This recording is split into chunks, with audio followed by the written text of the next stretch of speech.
Welcome to the Greenlight Podcast, where we imagine a better future and take concrete steps to make it happen. You probably feel pressure to buy the right thing as a consumer all the time and want whatever you buy to be good for the environment.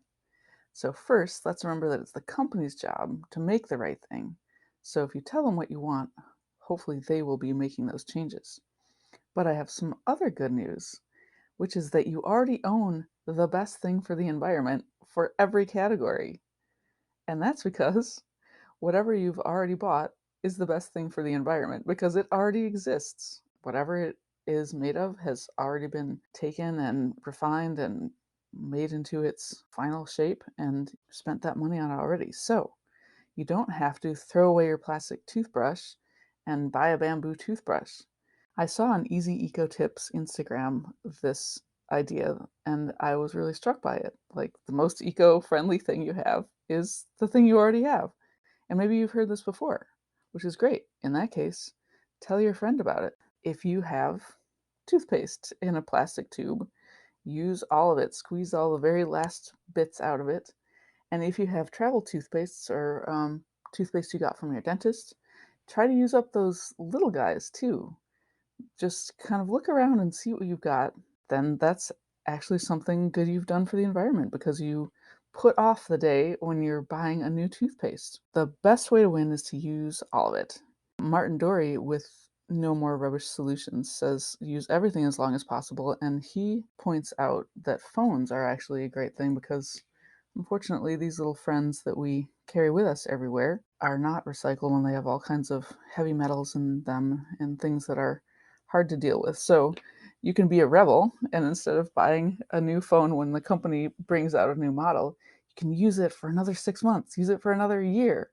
Whatever you do, you're helping the environment by using it longer. So you can be creative with things like plastic straws. You can make decorations out of them or just use them so much more. Just keep washing out your little plastic straw and using it. Anything that you have that you can use again. Like, I just bought a cord pineapple in a container. It was a huge treat. I almost never do that, but it was so freaking delicious. And then I reused the container and I have spaghetti sauce in it now. So if you're just able to look around your house and say, aha, I can do something different with this, so it's being used more than once or used longer or used up, you're going to be really helping out the earth. Another area that is fun to play with is fashion. I was reading the book No More Fast Fashion, which is fascinating and also funny. Highly recommend. Anyway, I didn't realize that the goal for fashion is to try to get something for 30 wears.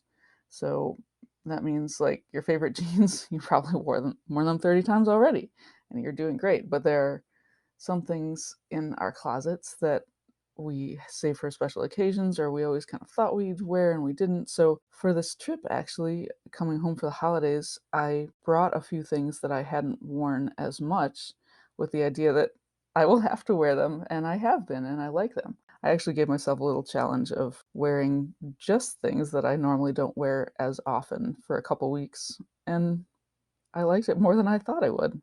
So, if you're buying new, sure, yeah, look for environmentally friendly products. So, try to get 30 wears, try to use stuff up, and just remember that the best thing for the environment is the thing you already own. Thanks so much for listening to the Greenlight EcoPod. I'm Jala. You can get in touch with us on Instagram at Greenlight EcoPod, and we have so much more on the Greenlight EcoPod YouTube channel. Our theme music is by Ryan Walker, and additional video editing by a 13-year-old.